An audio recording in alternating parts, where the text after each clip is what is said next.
Ladies and gentlemen, welcome to this special episode of the OTTRED Spotlight Podcast. In this season, season 5, I'm proud to be talking to individuals, businesses, and emerging technology thought leaders who personify and represent high performance. There are a number of different components to what this actually constitutes in the streaming industry that we operate within globally. And I'm very proud to introduce Tassilo, who is the CEO of Mainstreaming. In this podcast, we're going to be talking to Tassilo about his background, his pedigree, what puts him in the position to credibly lead this amazing organization on the global charge that they are making at the moment. And we're going to learn much more about the technology, not just the nuts and bolts, but actually where it brings and realizes value to the ecosystem that it exists within. Tassilo, welcome to the OTTRED Spotlight Podcast. Thanks, Chris, for having me. I'm really honored to be part of that series and give a little bit of insight into my and our company's thoughts on where we want to head at, what is the ecosystem that we care about, and how we go about it to really do some changes to what has happened over the last 10 years. Mainstreaming is an organization that I've learned so much about over the course of the last 3 or 4 months. First of all, with some exposure to members of your organization that are a member of the OTTRED community and the level of depth and intelligence that they bring to that community in the topics that we're going at today, but then also actually getting close to you guys through the ambitions that you've now got for the business, which as an entrepreneur massively excite me. And it's been a pleasure to get close to your brand. We'll touch on that and why you guys are now growing out of the success that you've experienced in Italy and taking that amazing technology to the world. But first of all, Tassilo, I'd really like to start with you. For those who don't know you or who are unfamiliar with the DNA of your background and how you've ended up in the hot seat as the CEO of Mainstreaming, would you mind just taking a few minutes and bringing people closer to the story?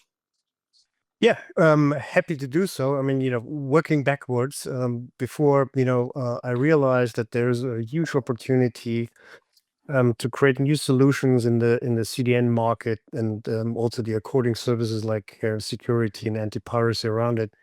I was sitting on the other side. I did basically 6 years, built up one of the biggest OTT streaming services in Germany, Austria, Switzerland called Join.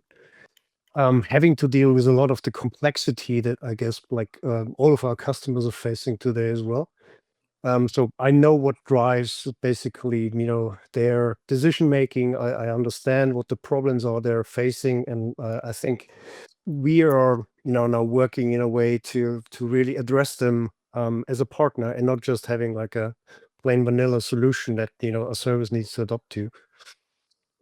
Before I did basically, create that joint venture between Warner Brothers and the ProSieben Group. I was 11 years at Sony in any parts of video delivery and service-related technology sides.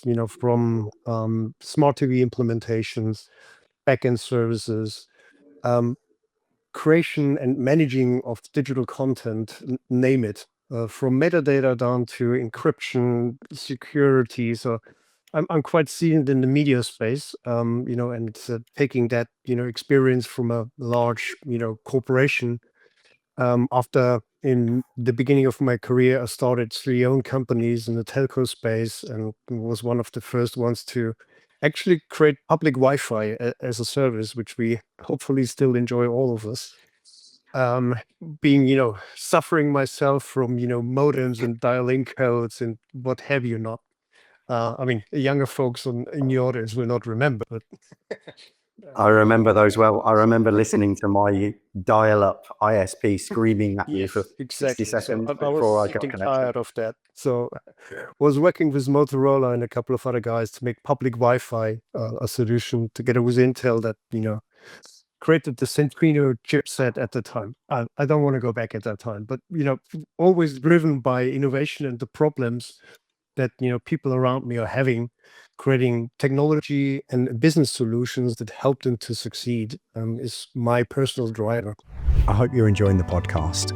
Look, the brand elevation that this podcast over the last 5 seasons has brought for OTTRED, my brand, and in this season, sponsors as well, is something that I want to make available to you.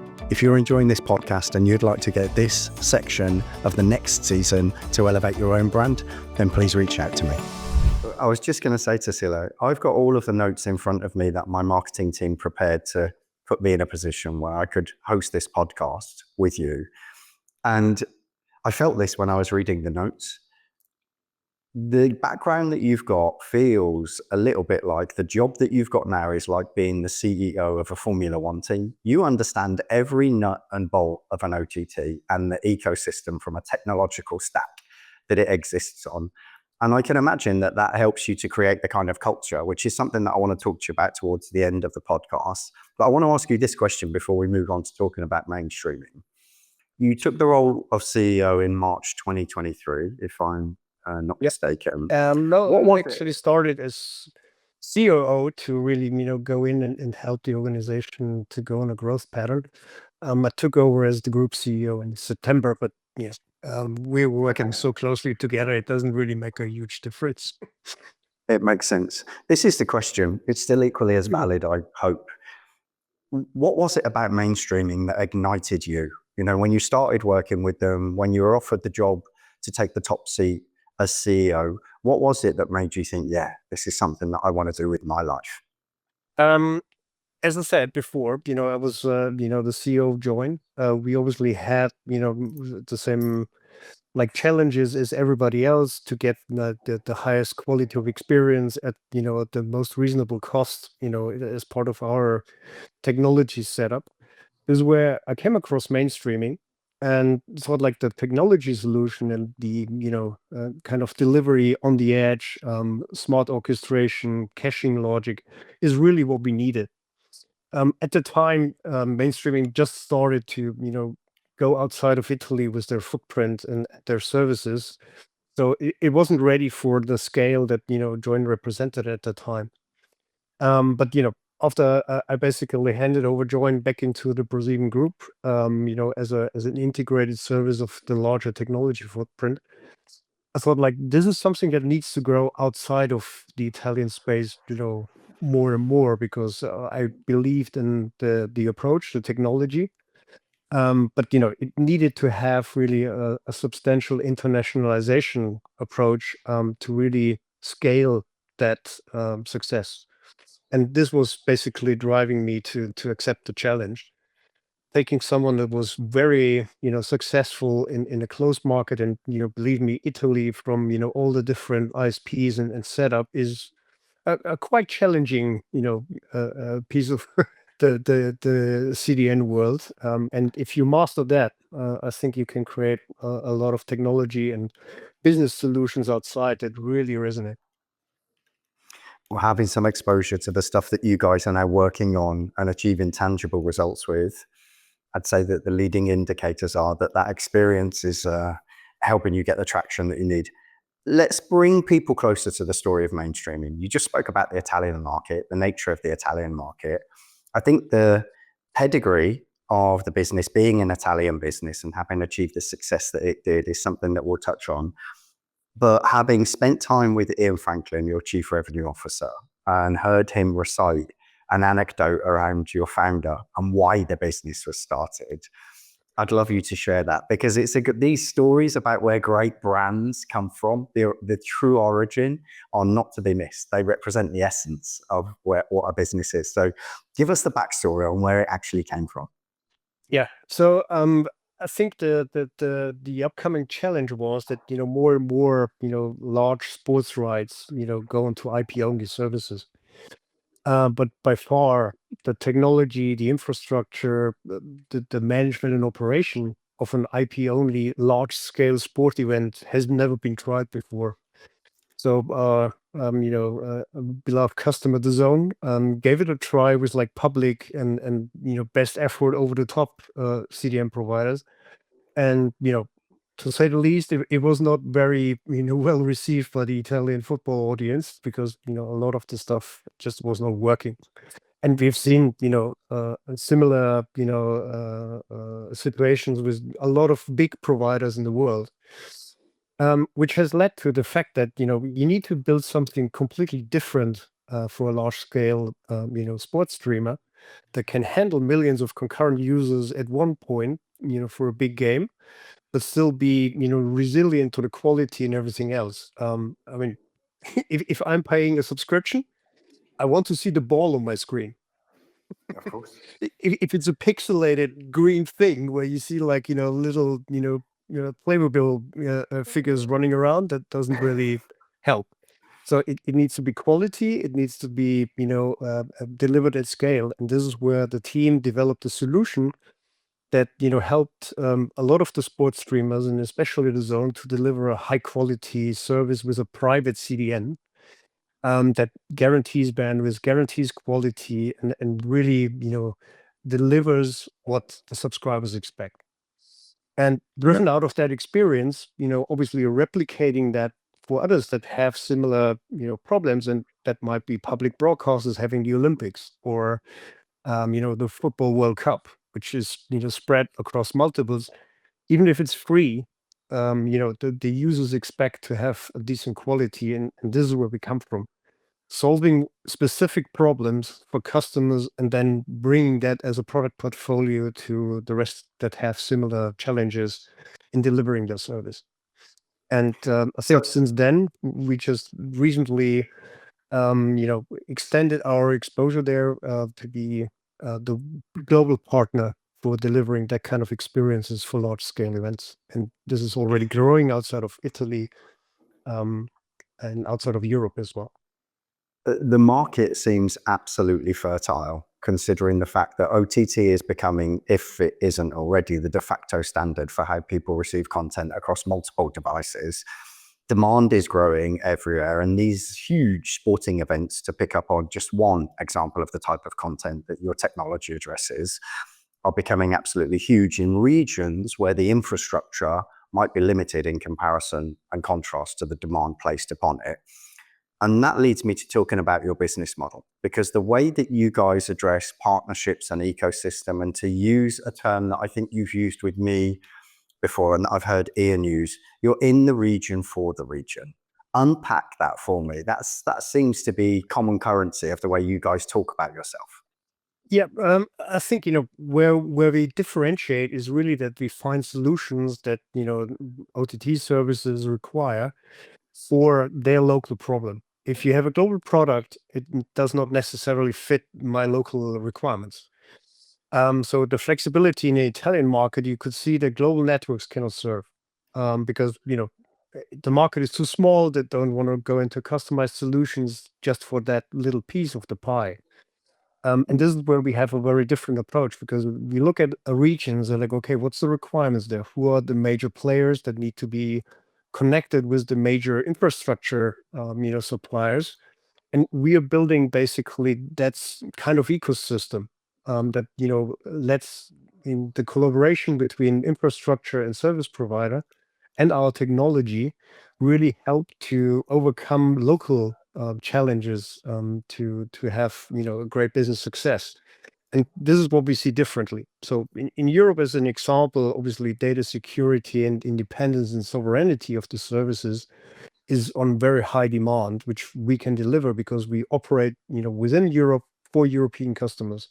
And we do the same for other regions like, Middle East, North Africa, where it's like, okay, here we operate with the local customers and the local suppliers as a partner, and not deliver as a standard solution that works from Alaska down to Australia, because that's And just not really going into the different demands of the customers.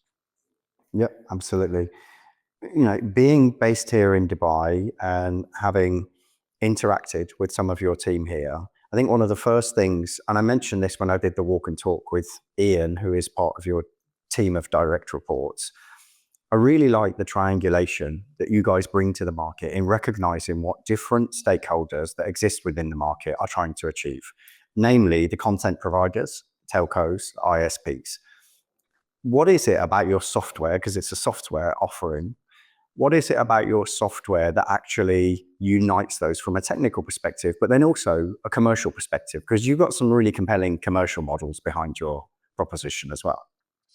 I think our model is quite flexible. If we have to set up infrastructure, we also do infrastructure. But the key is obviously that our technology and the software enables ISPs to provide proper CDN services, using their existing infrastructure without having to have huge investments that the OTT services benefit from, because they have now, just as a best effort over the top delivery, a very clear definition of the CDN services they can expect from an ISP. In the middle ground, we also do all the operational bits and pieces, because ISPs are not necessarily set up today to provide CDN services as such.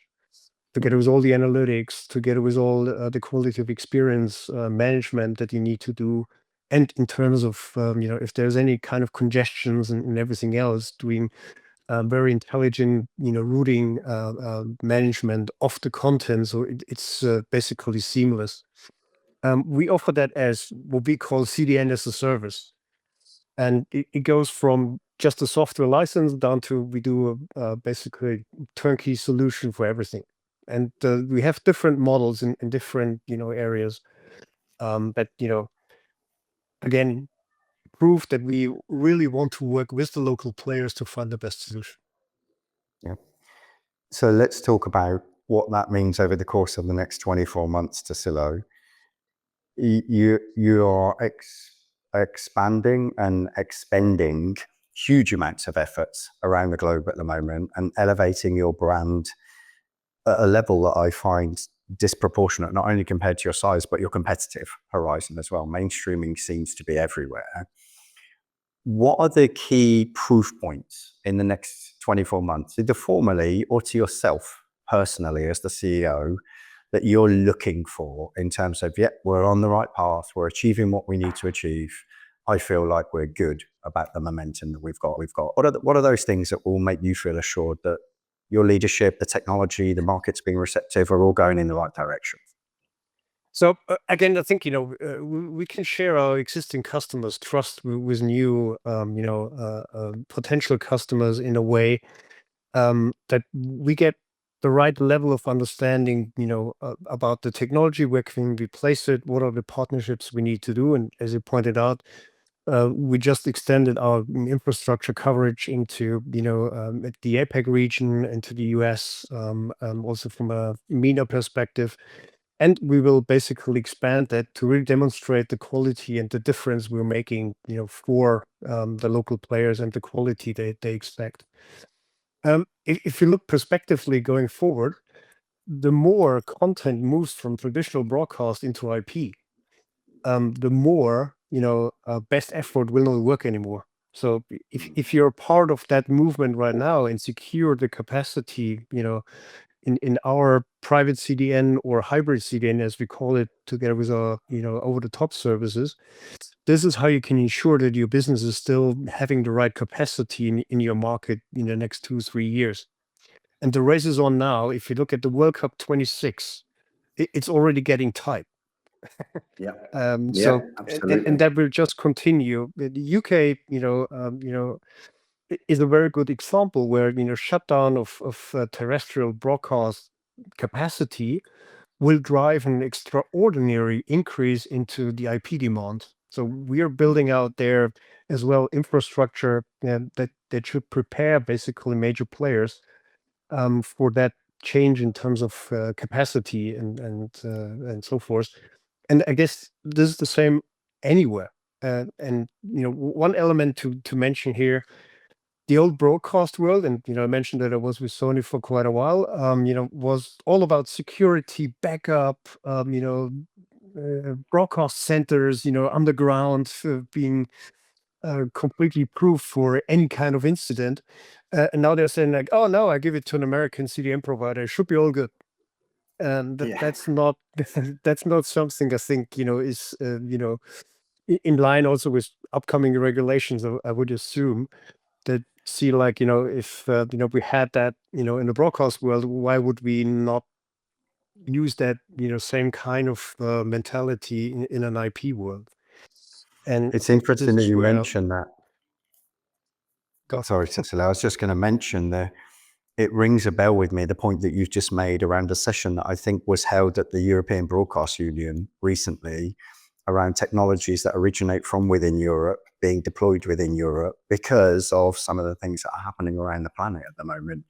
And, I think that is not just applicable to the broadcast sector, agnostic of whatever the end product is. You see a number of different sectors becoming awake to the stuff that they maybe didn't need to think about a few years ago. So it's interesting what you say about mainstreaming being a European organization, and actually, in the case of the UK, the amount of demand for IP-based transmission of content about to become absolutely huge with the switch off of terrestrial.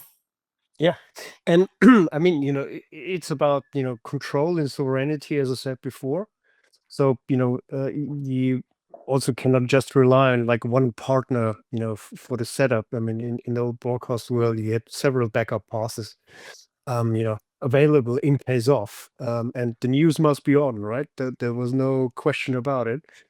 And the second piece is, I think, in an IP world where a lot of services are also working obviously with AVOD models, like also my old company Join is heavily using. You want to have level of data security for the customers as well. With European GDPR regulations being obviously on a different level than maybe on a global scale, or with US regulations. You want to have that security as a service, that the data stays within your country, or at least within Europe, in order to protect your own customers when it comes to the different level of solutions.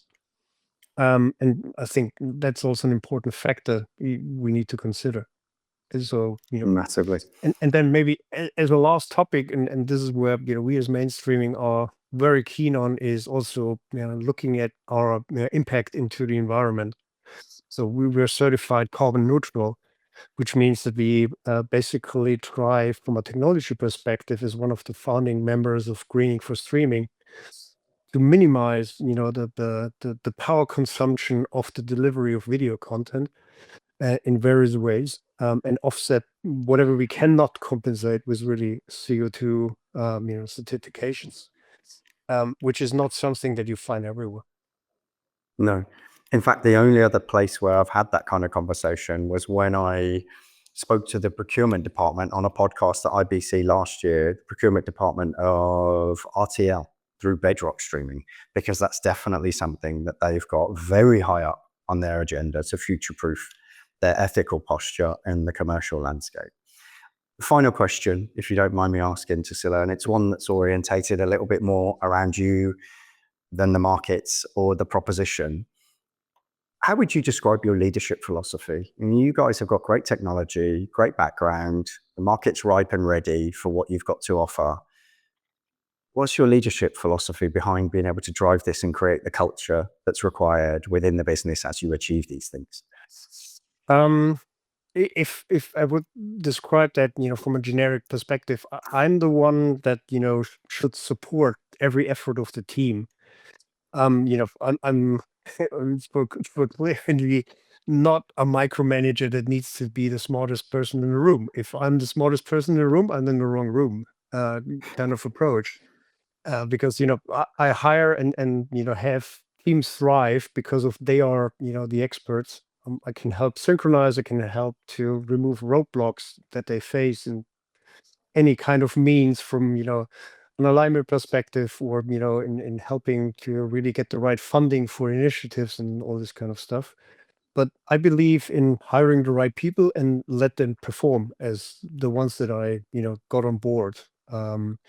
And from that perspective, I think leadership is not probably what I would describe. It's a partnership where I just happen to have the last word in some cases. That sums us up beautifully, I think, Tassilo. It's always a pleasure to speak to you. I think you bring color, vibrancy, enthusiasm, credibility to the market that you operate within. And I have to say, it's super fascinating watching what mainstream are doing and achieving at the moment. And I wish you the best of luck, Tassilo. Thank you so much for being a guest on the OTTRED Spotlight Podcast. Thanks, Preston. Always a pleasure. And I'm looking forward to the next event where, the really interesting group of people that you are able to bring together. Has really useful and meaningful conversations. I enjoyed that a lot and looking forward to the next one. You're very welcome, Tassilo. Thank you for being a guest. Thank you.